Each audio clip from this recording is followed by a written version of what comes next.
अल्लाह ने हमें और आपको मज़हब इस्लाम की गोद में पैदा फरमाए, वो मज़हब इस्लाम जिसके लिए खुद कुरान कहता है इन्ना दीना इंदल्लाहि इस्लाम। लोगों याद रखना, सबसे बेहतर खुदा के नज़दीक आउटस्टैंडिंग, ब्यूटीफुल, खूबसूरत, सबसे पाकीज़ा, सबसे हक, सबसे सच्चा मज़हब अल्लाह रब्बुल इज़्ज़त के नज़दीक जो पसंदीदा मज़हब है वो मज़हब इस्लाम है। और ज़रा गौर करें, हमें और आपको किसकी उम्मत में पैदा फरमाया। हम दुनिया में अल्लाह रब्बुल इज़्ज़त वो पाक परवरदिगार, वो कादिर मुतलक है, खालिक कुन है, वो कायनात का मालिक है, सारी कायनात का मालिक है, हमारा मालिक है। वो रब तबारक तआला चाहता तो किसी और नबी की उम्मत में पैदा फरमा कर हमें और आपको भेजता। मगर जरा गौर करें, मैं आपको बता दूं कि आप कहाँ बैठे हैं। आप इस्लाह मुआशरा कॉन्फ्रेंस में बैठे हैं, इसलिए अदब के साथ बैठे हैं। हर लहजा, हर पहलू हमारा और आपका अदब होना चाहिए। ये जलसे करने का मकसद बस यही होता है कि हमारे जवानों में इनकलाब आ जाए, आप बेराह रवी का शिकार ना हो। आपके अंदर अगर कोई बुरी बात हो तो बुरी बात आपके सीने से निकल जाए, आप नेक हो जाए, आप अच्छे हो जाए, आप बेहतर से बेहतर हो जाए, अपने मजहब के लिए भी, अपने मुल्क के लिए भी आप बेहतर हो जाए। करने का सिर्फ और सिर्फ वाहिद पर्पज और एक ही मकसद होता है। अभी आपने सुना शायरी अहले सुन्नत काशिफ रज़ा साहब क़िबला का कि ये कोई तमाशा नहीं है, ये नाद खानी है। कहने का मतलब ये है कि हम नात भी पढ़ें तो अदब के साथ पढ़ें, तकरीर भी करें तो अदब के साथ बैठे, आप बैठे तो अदब के साथ बैठे। ये नहीं कि आए हो लड़बाजी किया, घूमा, इधर उधर गया, दो चार इधर उधर लपंदर की तरह नाचे, घूमे फिरे, फिर चले गए तो फिर आपका यहाँ आना बेकार है, आपका जलसा सजाना बेकार है। जलसा करने का मकसद ये है कि बरसों का अगर शराबी हो तो वो शराब पीना छोड़ दे, बरसों का बेनमाजी हो तो यहाँ से उठे तो नमाजी बन जाए। अगर बरसों का बद अखलाक हो, बद किरदार हो तो वो बद अखलाक से अखलाक की तरफ आ जाए। यहाँ बैठने का मकसद ये है, यहाँ आने का हमारा और आपका मकसद ये होना चाहिए। तब हमारी और आपकी जिंदगी बेहतर होगी, तब हम और आप बेहतर होंगे। जरा गौर करें मेरे प्यारे, हम किस नबी की बारगाह में बैठे हैं?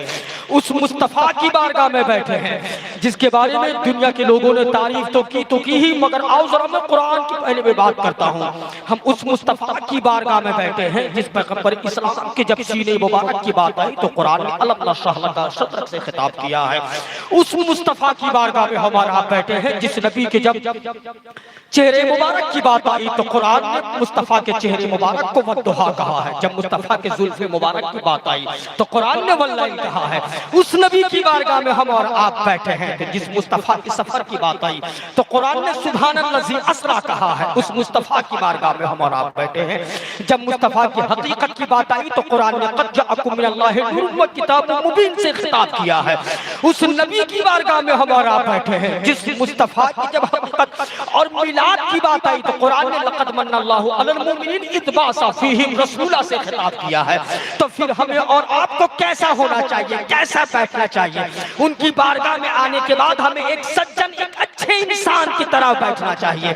और जब किसी आयत मुबारका को तफसीर की दुनिया में, अहादीस की दुनिया में बरेली के ताजदार ने पढ़ा है और जब सरकार आला हजरत ने कलम उठाया है तो वो बरेली का कलंदर लिखता है, या रसूल अल्लाह सरवर कहूँ के मालिको मौला कहूँ तुझे, पाके खलील का गुले ज़ेबा कहूँ तुझे, तेरे तो वस्फ़ ऐब तनाही से है बरी, हैरा हूँ मेरे शाह क्या क्या कहूँ तुझे, लेकिन रज़ा ने खत्म सुखानिस में कर दिया, खालिक का बंदा खल्क़ का आका कहूँ तुझे, खालिक का बंदा खल्क़ का आका कहूँ तुझे, या रसूल अल्लाह क्या क्या कहूँ तुझे।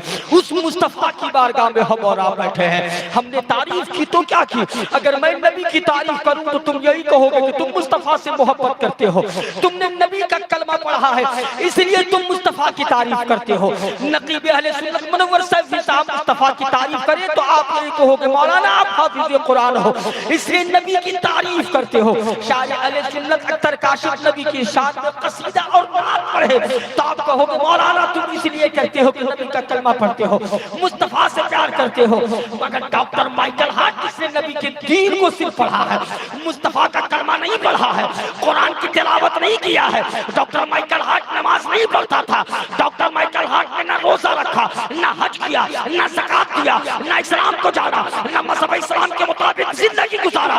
मगर डॉक्टर माइकल हार्ट यूरोप का रहने वाला जब कलम उठाता है तो the most great personality of the world Indian nature peace be upon him Muhammad, वो डॉक्टर माइकल हार्ट कहता है इस पूरी कायनात में अगर कोई सबसे बेहतर इंसान है तो वो मुस्तफा की जात है। बात समझ में आ रही है? हाँ, थोड़ी मेरी सी बात तीखी भी होगी मगर वो आपके फायदे के लिए होगी, आपके बच्चों के लिए फायदे के लिए होगी।